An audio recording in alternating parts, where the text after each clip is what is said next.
बिस्मिल्लाहिर्रहमानिर्रहीम। अस्सलाम वालेकुम व्यूअर्स, कैसे हैं आप लोग? उम्मीद है कि आप सब खैर खैरियत से होंगे। मैं हूं मोहम्मद जुनैद और मैं अपने चैनल में आपको खुशामदीद कहता हूं।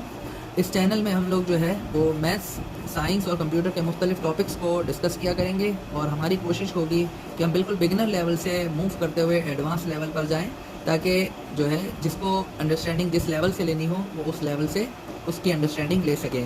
तो इस तरह जो हमारे टॉपिक्स होंगे वो प्राइमरी और सेकेंडरी क्लासेस दोनों के लिए जो है वो फीजेबल होंगे। डिपेंडिंग ऑन के आप किस लेवल से अपने टॉपिक्स को अंडरस्टैंड करना चाहते हैं, आप उसके हिसाब से लेक्चर्स ले सकते हैं।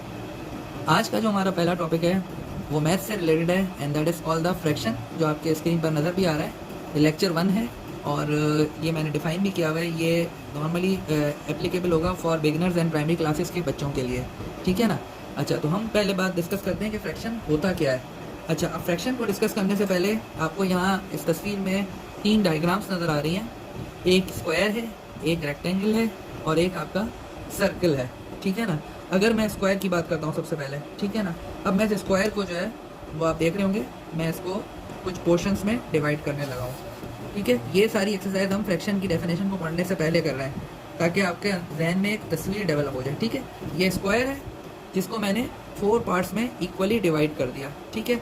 अब अगर मैं कहता हूँ कि मुझे ये पार्ट चाहिए, ठीक है, ये पार्ट मैं अगर डिमांड करता हूँ कि मुझे ये पार्ट चाहिए, तो आप देख रहे हैं मैंने इस टोटल स्क्वायर को कितने पोर्शन में डिवाइड किया?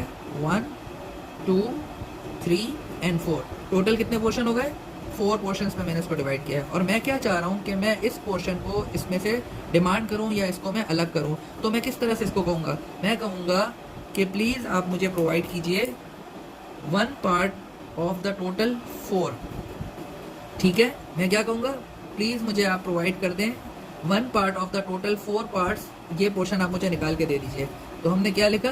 1/4 या 1/4 पोर्शन ऑफ द स्क्वायर आप मुझे निकाल के दे दीजिए। तो ये पोर्शन वो बंदा आपको निकाल के दे देगा या इस पोर्शन को आप एड्रेस कर लेंगे, ठीक है। अगर मैं इसकी जगह ये कहूँ कि मैं सेकेंड पोर्शन को भी हाईलाइट कर दूँ, इस पोर्शन को भी मैं अगर हाईलाइट कर दूँ, तो अब मैं कितने टोटल पार्ट्स डिमांड करूँगा या कितने पार्ट्स को एड्रेस करूँगा? 1 और 2, ठीक है। तो इस वक्त मैं क्या कहूँगा कि मुझे 2 parts of the total 4 parts जो हैं वो चाहिए। समझ आई आपको? अगर समझ नहीं भी आई तो कोई परेशान होने की बात नहीं है, क्योंकि हम अगली फिगर में भी जाते हैं जिससे आपको मजीद और क्लियर होगा। ये आपके सामने रेक्टेंगल है, ठीक है। अब रेक्टेंगल को भी मैं कुछ पोर्शंस में डिवाइड करता हूँ, ठीक है। ये हम डिवाइड कर रहे हैं रेक्टेंगल को, ठीक है।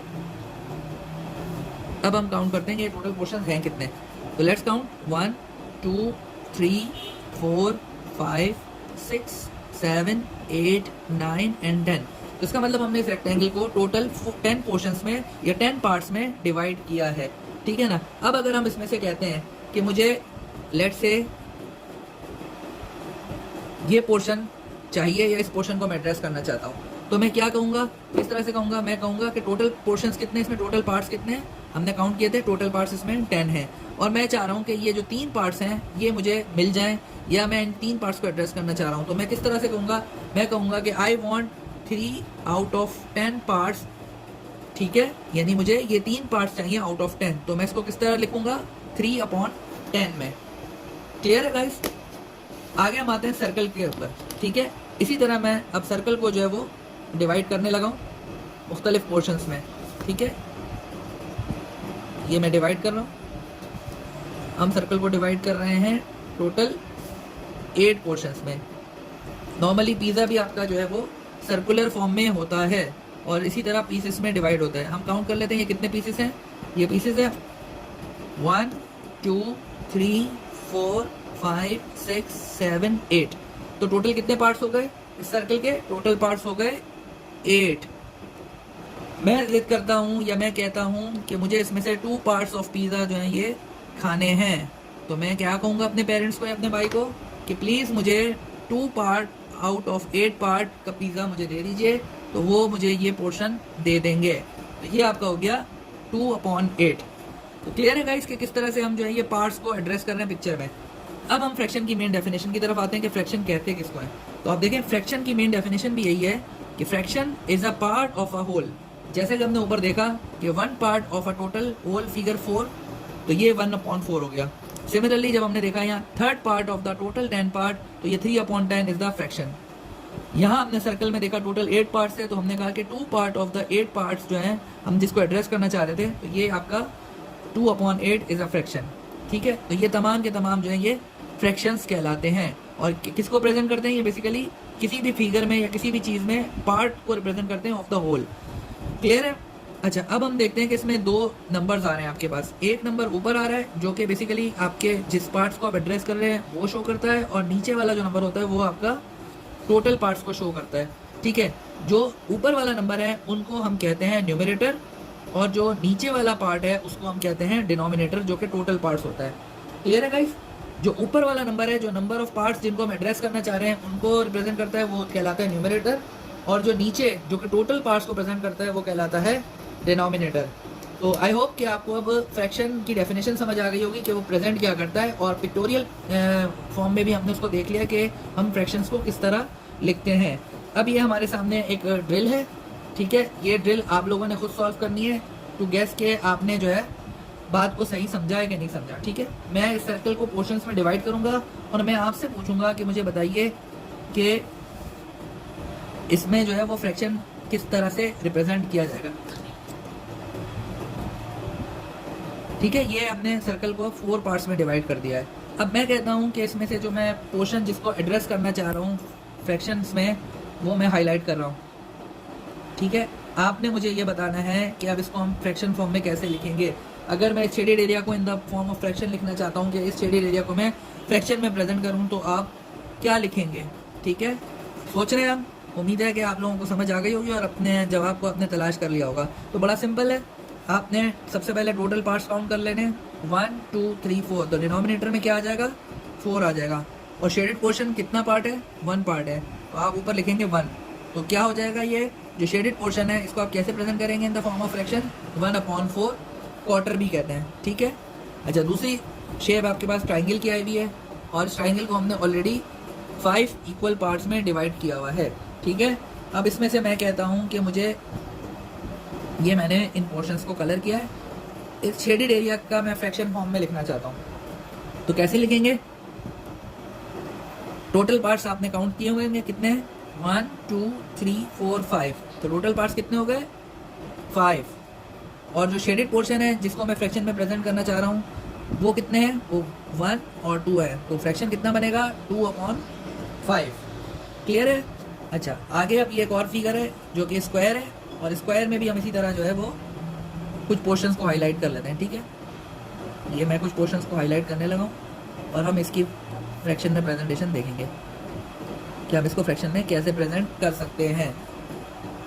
तो आप काउंट करिए कितने पोर्शंस हाईलाइट हो गए हैं। पहले तो नंबर ऑफ पार्ट्स आउट कर लें, कितने हैं? 1 2 3 4 5 6 7 8। तो टोटल पार्ट्स कितने हैं इस स्क्वायर में? 8। और कितने पोर्शन जो हाईलाइट हुए हुए हैं या जो है मार्क हुए हुए हैं? 1 2 3 4 5। तो अगर मैं इस पोर्शन को फ्रैक्शन में प्रेजेंट करना चाहता हूँ तो that will be written as 5/8। अच्छा, बड़ी इंटरेस्टिंग बात है, आपने सर्कल में देखा कि ये जो पोर्शन हाईलाइट किया था हमने, या जिसको हम पार्ट को हम एड्रेस कर रहे थे, उसको हमने फ्रैक्शन में लिखा 1/4। अगर मैं आपसे इसका उल्टा कहूँ, मैं कहूँ कि जो रिमेनिंग पोर्शन है वो फ्रैक्शन में कितना होगा, तो आप कैसे कहेंगे? एनीबडी जो कि इसका आंसर दे सकता हो? तो देखिए, पहले हमारा जो पॉइंट ऑफ इंटरेस्ट था वो था ये शेडेड पोर्शन, क्योंकि हमें ये पोर्शन इसका फ्रैक्शन लिखना था। अब हम कह रहे हैं कि वो पोर्शन जो शेडेड नहीं है उसका फ्रैक्शन हमें लिखना है। ठीक है ना? तो आप देखिए, शेडेड जो अनशेडेड पोर्शन है वो कितना है, काउंट कीजिए, 1 2 and 3। तो इसका मतलब अनशेडेड पोर्शन का अगर मैं फ्रैक्शन लिखना चाहता हूँ तो दैट इज 3, और टोटल पार्ट्स कितने हैं? 4। तो ये आंसर बन जाता है 3/4। ठीक है ना? तो यहाँ से हमने क्या कंक्लूड किया कि 1/4 वो पोर्शन है जो शेडेड है, और जो रिमेनिंग पोर्शन है, अगर ये शेडेड पोर्शन हम हटा देते, जो रिमेनिंग पोर्शन अनशेडेड रह जाएगा, वो कितना रह जाएगा टोटल फ्रैक्शन का? वो 3/4 रह जाएगा। ठीक है ना?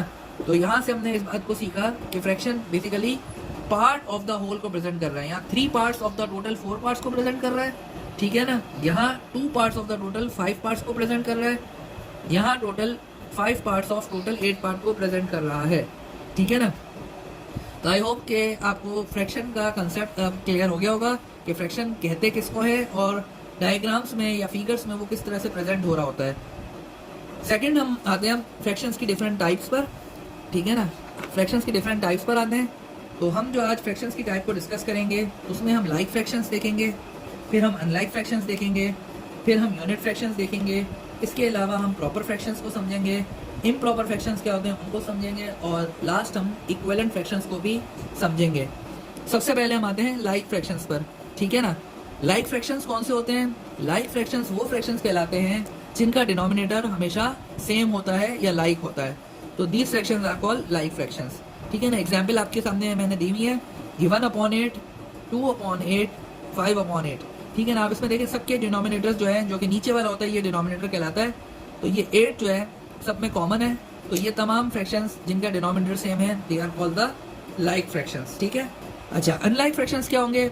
बिल्कुल अपोजिट होंगे लाइक फ्रैक्शंस के। हमने लाइक फ्रैक्शंस में कहा सेम डिनोमिनेटर, अनलाइक फ्रैक्शंस में हम कहेंगे कि डिफरेंट डिनोमिनेटर्स। तो ऐसे तमाम फ्रैक्शंस जिनके डिनोमिनेटर्स डिफरेंट हो वो अनलाइक फ्रैक्शंस कहलाएंगे। जैसे कि एग्जाम्पल में हमने लिखा हुआ है 2/3, 7/8। तो आप बता सकते हैं कि इसमें डिनोमिनेटर की वैल्यू क्या है? 3 है, बिल्कुल ठीक। 7/8 में डिनोमिनेटर की वैल्यू क्या है? 8 है।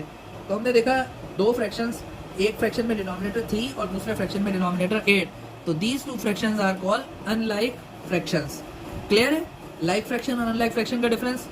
Now move to the other fraction जो कि है यूनिट फ्रैक्शंस। यूनिट फ्रैक्शंस कौन से होते हैं?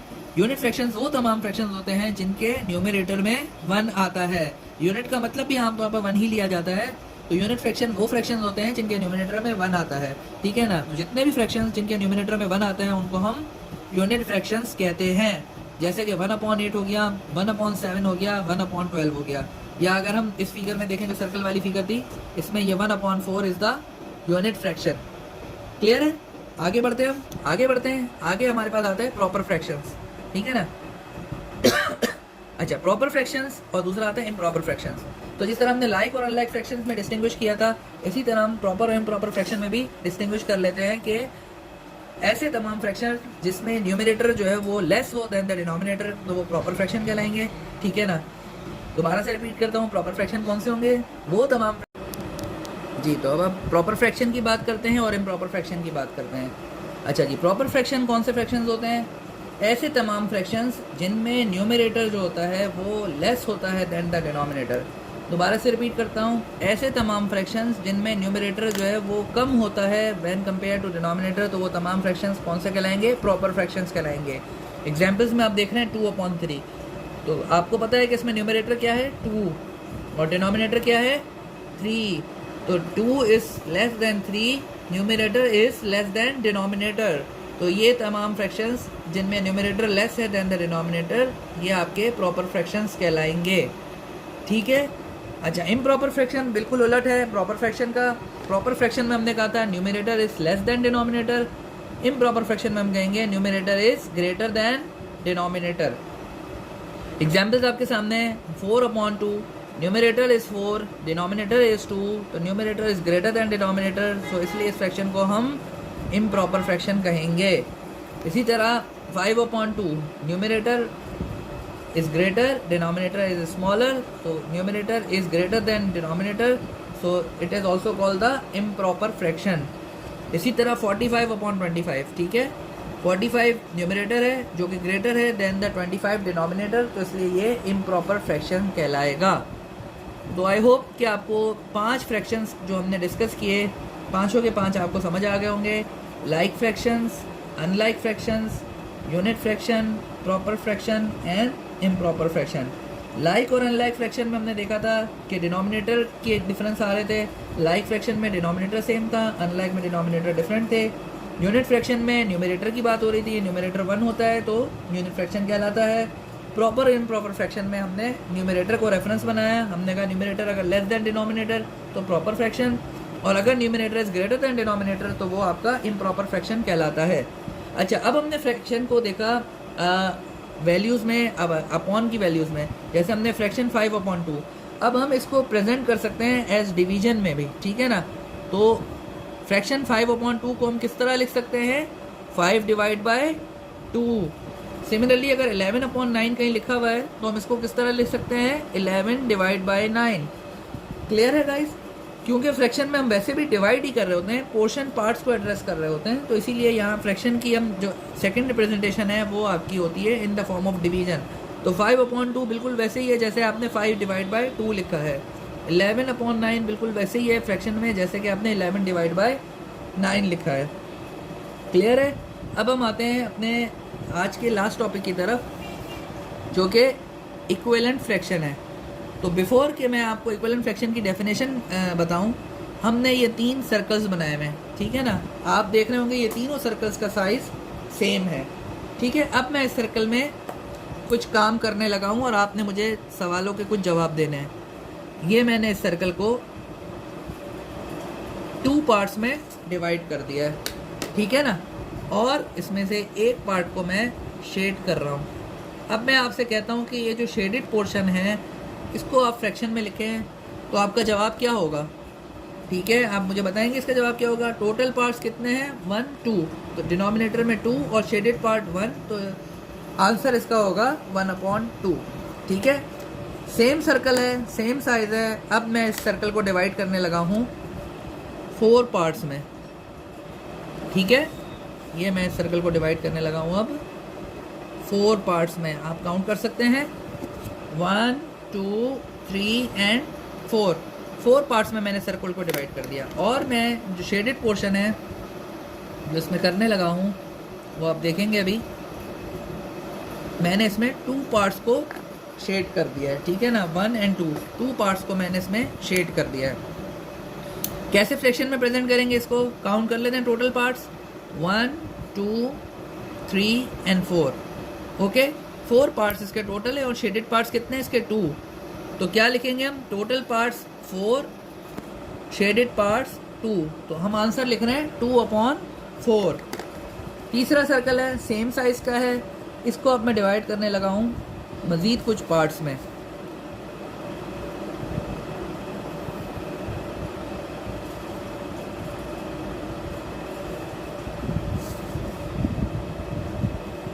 ठीक है, इस सर्कल को मैंने डिवाइड किया है टोटल 8 पार्ट्स में। 1 2 3 4 5 6 7 एंड 8, तो टोटल पार्ट्स कितने हो गए 8। और मैं अब इसकी फ्रैक्शन प्रेजेंटेशन चाह रहा हूँ कितने पार्ट्स की, ये मैं शेडेड कर रहा हूँ उन पार्ट्स को, ये मैं इन पार्ट्स को शेड कर रहा हूँ, इसकी मैं फ्रैक्शन प्रेजेंटेशन चाहता हूँ, ठीक है ना। तो अब मैं शेडेड पार्ट के हिसाब से फ्रैक्शन क्या लिखूँगा, तो आप देख सकते हैं ये 1 पार्ट, ये 2nd पार्ट, ये 3rd पार्ट और ये 4th पार्ट। तो इसका मतलब 4 पार्ट शेडेड है, तो 4 parts out of total 8 parts जो है, तो ये आपका फ्रैक्शन बनेगा 4/8। अब आप देख रहे होंगे व्यूअर्स कि इसमें 3 फ्रैक्शंस की वैल्यू आई हैं। एक आई है 1/2, एक आई है 2/4 और एक आई है 4/8। लेकिन आप अगर फिगर्स देखें तो ये एक ही पोर्शन को प्रेजेंट कर रहा है। आप देखें ये सर्कल का जो हाफ पोर्शन है इसको प्रेजेंट कर रहा है, ये फ्रैक्शन 1/2। जब आप यहाँ देखते हैं तो ये भी सर्कल का आधा पोर्शन है और लेकिन फ्रैक्शन रिप्रेजेंट कर रहा है 2/4। और यहाँ भी अगर आप देखें तो ये हाफ सर्कल आपका चला गया और हाफ सर्कल शेडेड है, लेकिन फ्रैक्शन आपका आ रहा है 4/8। तो ऑल्दो न्यूमरेटर डिनोमिनेटर तीनों फ्रैक्शंस के डिफरेंट हैं, लेकिन वो जो फिजिकल वैल्यू प्रेजेंट कर रहे हैं दैट इज़ द सेम। अब हम आते हैं इक्विवेलेंट फ्रैक्शन की डेफिनेशन की तरफ, ठीक है। अब आप पढ़ेंगे तो आपको बड़ा क्लियर हो जाएगा कि इक्विवेलेंट फ्रैक्शंस क्या होते हैं। तो इक्विवेलेंट फ्रैक्शंस क्या होते हैं, दे आर 2 और more fractions that are all equal, जैसा कि हमने देखा कि ऑल इक्वल्स हैं, ठीक है ना। ये देखें all equals even though they have different numerators and denominators, लेकिन इनके न्यूमरेटर्स और डिनोमिनेटर डिफरेंट हैं। तो इस तरह के तमाम फ्रैक्शंस जो कि वैसे तो इक्वल हैं, फिजिकली क्वांटिटी सेम प्रेजेंट कर रहे हैं, same number of same quantity को प्रेजेंट कर रहे हैं, सेम साइज को प्रेजेंट कर रहे हैं, लेकिन इनके न्यूमरेटर डिनोमिनेटर डिफरेंट है, they are called equivalent fractions, ठीक है ना। अच्छा, अगर अब आप इन वैल्यूज़ को गौर करें, ये थी 1/2, ये था 2/4 और ये है 4/8। तो बड़ी एक इम्पॉर्टेंट बात है जो मैंने यहाँ एक टिप के फॉर्म में लिखी है, क्या आप इस 2/4 में, इम्पॉर्टेंट पॉइंट है, क्या आप जो है ये 2/4 के अंदर 2 और 4 को किसी ऐसे कॉमन फैक्टर से डिवाइड कर सकते हैं जो 1 के अलावा हो। तो हम देखते हैं 1 को हमने छोड़ दिया, अब 2 को आप देखें 2 से डिवाइड हो जाता है, 2 / 2 1 बिल्कुल हो सकता है। क्या 4 डिवाइड हो सकता है 2 से? बिल्कुल हो सकता है, 2 2 4। तो इसका मतलब अगर मैं इन दोनों नंबर्स को 2 से डिवाइड कर दूं, ठीक है, कॉमन 2 से डिवाइड कर दूं, तो आंसर देखते हैं क्या आता है। 2 को मैंने 2 से डिवाइड किया तो आंसर आएगा 1, और अगर मैं 4 को 2 से डिवाइड करूंगा तो आंसर आ जाएगा, 4 को डिवाइड बाय 2 करेंगे तो क्या आएगा, 2 2 4, तो आंसर आएगा 2। तो व्यूअर्स आपने देखा कि आंसर सिंप्लीफाई होके क्या हो गया, 1/2। और जो हमने ओरिजिनल यहाँ देखा था ये भी 1/2 था। तो इट ऑल्सो शोज के फ्रैक्शंस आर इक्विवेलेंट।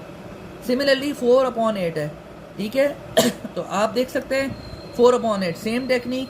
क्या आप 4 और 8 को किसी कॉमन फैक्टर से डिवाइड कर सकते हैं अदर देन 1? तो जी हाँ, बिल्कुल आप कर सकते हैं। आप इन दोनों फैक्टर्स को 2 से भी डिवाइड कर सकते हैं और 4 से भी डिवाइड कर सकते हैं, ठीक है। अब लेट से मैं 4 से डिवाइड करता हूँ, ठीक है।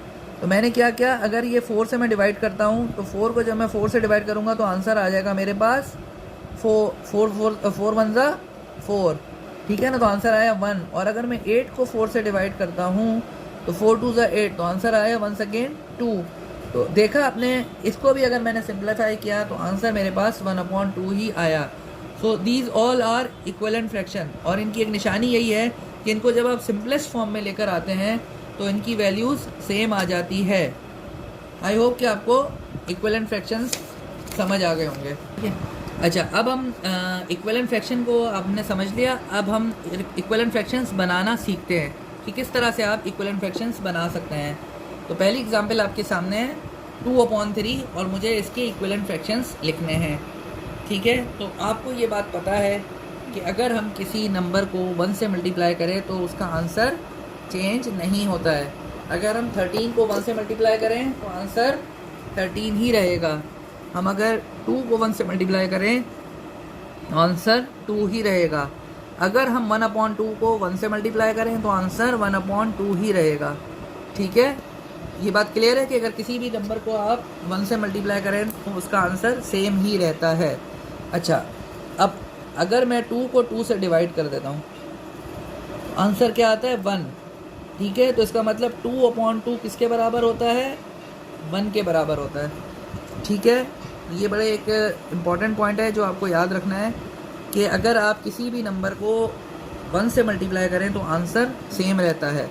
अब हम बनाना सीखते हैं इक्विवेलेंट फ्रैक्शन कैसे बनाएंगे, ठीक है ना। ये 2/3 है, तो सिंपली आपने क्या करना होता है, आपने ये करना है कि जो भी नंबर है आप उसको multiply and divide by same number करें। क्यों? इसलिए कि हमने अभी बात की कि अगर हम किसी नंबर को 1 से मल्टीप्लाई करें तो आंसर चेंज नहीं होता। तो यहाँ आपने 2 से मल्टीप्लाई भी किया है, 2 से डिवाइड भी किया है, ठीक है। तो 2 से कट के 1 आता है, लेकिन अभी हम इनको काट नहीं रहे, ठीक है। हमने क्या किया, 2/3 को 2 से ही मल्टीप्लाई किया, 2 से डिवाइड किया, आंसर मल्टीप्लाई करके देखें तो क्या आता है, यानी कि हमने टोटल फ्रैक्शन के दोनों न्यूमरेटर और डिनोमिनेटर को कॉमन फैक्टर 2 से मल्टीप्लाई किया। आंसर क्या आया, 2 × 2 4, 3 × 2 = 6। तो आंसर आया आपके पास 4/6। तो ये आपका इक्विवेलेंट फ्रैक्शन कहलाएगा। सिमिलरली 2/3 का एक और मल्टीपल हम निकाल लेते हैं। पहले हमने 2/3 को 2 से मल्टीप्लाई किया, अब हम 2/3 को 3 से मल्टीप्लाई और डिवाइड करते हैं। जब हमने 2/3 के न्यूमरेटर और डिनोमिनेटर को 3 से मल्टीप्लाई किया तो आंसर मेरे पास आया 2 3 = 6 और 3 3 = 9, तो 6/9। ये भी इक्विवेलेंट फ्रैक्शन है ऑफ 2/3। सिमिलरली आपने 2/3 को जब 4 से मल्टीप्लाई डिवाइड किया, ठीक है, तो आंसर क्या आएगा, 4 2 = 8, 3 4 = 12। 8/12 will also the equivalent fraction of 2/3, ठीक है। तो इस तरह से हम इक्विवेलेंट फ्रैक्शन फॉर्म करते हैं कि जो मेन नंबर है आप उसको मल्टीपल ऑफ 2 3 या 4 से डिवाइड करें, मल्टीप्लाई करें, न्यूमरेटर और डिनोमिनेटर दोनों को मल्टीप्लाई करें, तो जो आंसर निकलेगा वो इक्विवेलेंट फ्रैक्शन कहलाएगा। समझ नहीं आया तो कोई परेशानी की बात नहीं है, हम अगली ड्रिल करते हैं 3/9 की, ठीक है। अब हमें इसके इक्विवेलेंट फ्रैक्शंस निकालने हैं। तो हमने क्या करना है, 3/9 लिखना है। सबसे पहले उसको मल्टीप्लाई कर दिया हमने 2 से, न्यूमरेटर को भी 2 से मल्टीप्लाई किया, डिनोमिनेटर को भी 2 से मल्टीप्लाई किया। आंसर क्या आएगा इसका, 3 2 = 6 एंड 9 2 = 18, तो 6/18 आंसर है। ये एक इक्विवेलेंट फ्रैक्शन आ गया। दूसरा इक्विवेलेंट फ्रैक्शन निकालना है 3/9 को हमने अब 3 से मल्टीप्लाई किया, न्यूमरेटर को भी 3 से मल्टीप्लाई किया, डिनोमिनेटर को भी 3 से मल्टीप्लाई किया। आंसर क्या आएगा, 3 3 = 9 और 9 3 27। तो एक और इक्विवेलेंट फ्रैक्शन आपके पास आ गया, दैट इज़ 9/27। एक और इक्विवेलेंट फ्रैक्शन आप निकालना चाहते हैं, 3/9 है, आपने मल्टीप्लाई किया उसको 4 से, न्यूमरेटर को भी मल्टीप्लाई किया 4 से, डिनोमिनेटर को भी मल्टीप्लाई किया 4 से। आंसर क्या आ जाएगा, 3 4 12, 9 4 36। तो आप ये देखेंगे 3/9 के इक्विवेलेंट फ्रैक्शंस क्या क्या बने, 6/18, 9/27 और 12/36। तो व्यूअर्स ये तरीका है जिससे आप जो है वो किसी भी फ्रैक्शन के इक्विवेलेंट फ्रैक्शंस निकाल सकते हैं, ठीक है ना। आप अगर यहाँ जो मैंने अभी आपको बात बताई थी कि ये आंसर जो है ये आपने टोटल फ्रैक्शंस को मल्टीप्लाई यहाँ भी 4 से किया, यहाँ भी 4 से किया, तो ये 4/4 बेसिकली नेट रिजल्ट इसका 1 ही बनता है। 4 से डिवाइड होकर 1 आता है, तो 3/9 मल्टीप्लाई बाय 1 जो है वो 3/9 ही रहना चाहिए, तो आंसर पे कोई इफेक्ट नहीं आता, ठीक है। अच्छा, अब हम इसका उल्टा करते हैं। हमने अभी क्या सीखा कि इक्विवेलेंट फ्रैक्शन कैसे निकाले जाते हैं। 2/3 का हमने इक्विवेलेंट फ्रैक्शन निकाला, इसी तरह हमने 3/9 का इक्विवेलेंट फ्रैक्शन निकाले, मुख्तलिफ फ्रैक्शंस निकाले, ठीक है। अब हम ये फाइंड करना चाहते हैं कि अगर हमारे सामने दो फ्रैक्शंस हों तो हम ये कैसे फाइंड आउट करेंगे कि ये फ्रैक्शंस जो हैं वो इक्विवेलेंट हैं कि नहीं है, ठीक है। तो बड़ा सिंपल सा तरीका है उसका, ठीक है। ये आपके पास दो फ्रैक्शंस हैं, 4/5 और 20/25। हम मालूम करना चाहते हैं कि either these two fractions are equivalent और नॉट। तो सिंपली हमने क्या करना है, हमने इन दोनों फ्रैक्शंस को आपस में क्रॉस मल्टीप्लाई करना है।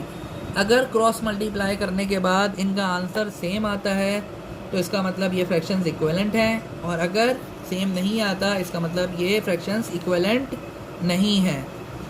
ये हम देख लें 4/5 और 20/25। तो हमने 4 को मल्टीप्लाई कर दिया 25 से और 20 को मल्टीप्लाई किया 5 से। तो 4 को जब हमने 25 से मल्टीप्लाई किया तो आंसर 100 आया, और जब हमने 20 को मल्टीप्लाई किया 5 से तो भी आंसर 100 आया। तो चूंकि दोनों आंसर सेम है 100, तो इसका मतलब ये दोनों फ्रैक्शंस इक्विवेलेंट हैं, ठीक है। आई होप कि आपको समझ आ गया होगा कि इक्विवेलेंट फ्रैक्शंस क्या होते हैं और कैसे हम फाइंड आउट करते हैं कि either the fraction is equivalent और नॉट। चलिए थोड़ी सी एक्सरसाइज भी करके देख लेते हैं इसके ऊपर। ये मैंने दो फ्रैक्शंस लिखे हैं, 7/12 और 18/24, और हमें फाइंड आउट करना है कि क्या ये फ्रैक्शंस आपस में इक्विवेलेंट हैं कि नहीं है। तो क्या तरीका मैंने आपको बताया कि क्रॉस मल्टीप्लाई करना है, पहले के न्यूमरेटर को दूसरे के डिनोमिनेटर से आपने मल्टीप्लाई कर देना है, और सिमिलरली दूसरे के न्यूमरेटर को पहले के डिनोमिनेटर से मल्टीप्लाई करना है। ये मैंने यहाँ क्रॉस लगाया और दूसरा क्रॉस लगाया, तो मैं लिख रहा हूँ 7 × 24, और यहाँ लिख रहा हूँ मैं 18 × 12। 7 को जब हमने 24 से मल्टीप्लाई किया तो आंसर आया 168, और जब 18 को हमने 12 से मल्टीप्लाई किया तो आंसर आया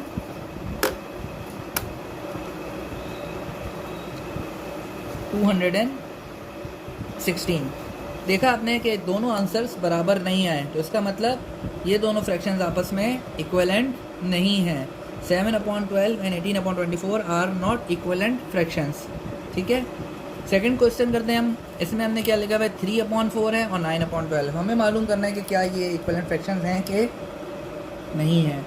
क्रॉस मल्टीप्लिकेशन करेंगे हम। ये हमने इस तरह क्रॉस मल्टीप्लिकेशन के निशान लगाए, पहले के न्यूमरेटर को दूसरे के डिनोमिनेटर से मल्टीप्लाई किया और दूसरे के न्यूमरेटर को पहले के डिनोमिनेटर से मल्टीप्लाई किया। 12 3 36 होता है और 9 4 36 होता है। तो ये आंसर दोनों सेम आ गए। तो चूंकि दोनों आंसर सेम आ गए तो इसका मतलब 3/4 एंड 9/12 आर इक्विवेलेंट फ्रैक्शन। तो ये था हमारा आज का टॉपिक फ्रैक्शंस का, जिसमें हमने बिल्कुल बिगिनिंग से फ्रैक्शन के कंसेप्ट को समझा, फ्रैक्शंस की टाइप को समझा, ठीक है। फ्रैक्शंस की मुख्तलिफ टाइप्स देख ली, जिसमें हमने like fraction, unlike fractions, unit fractions, proper fraction, improper fractions, और फिर इक्विवेलेंट फ्रैक्शन को देखा। ना सिर्फ इक्विवेलेंट फ्रैक्शन को देखा बल्कि इक्विवेलेंट फ्रैक्शंस कैसे निकाले जाते हैं हमने वो भी सीखा, और दो फ्रैक्शंस आइदर इक्विवेलेंट हैं कि नहीं है कैसे डिटरमिन किया है हमने इस चीज़ को भी देखा। उम्मीद है कि आपको तमाम जो बातें हमने आज की हैं वो समझ आ गई होंगी। अगर आपको जो है ये वीडियो अच्छी लगी है तो आप इस वीडियो को लाइक भी कीजिए और हमारे चैनल को सब्सक्राइब भी कीजिए, ताकि जो है आइंदा आपको इससे मुतल्लिक और टॉपिक्स पर भी जो है वो इंडिकेशंस और मैसेजेस आते रहें। अपना बहुत ख्याल रखिएगा। अस्सलाम वालेकुम।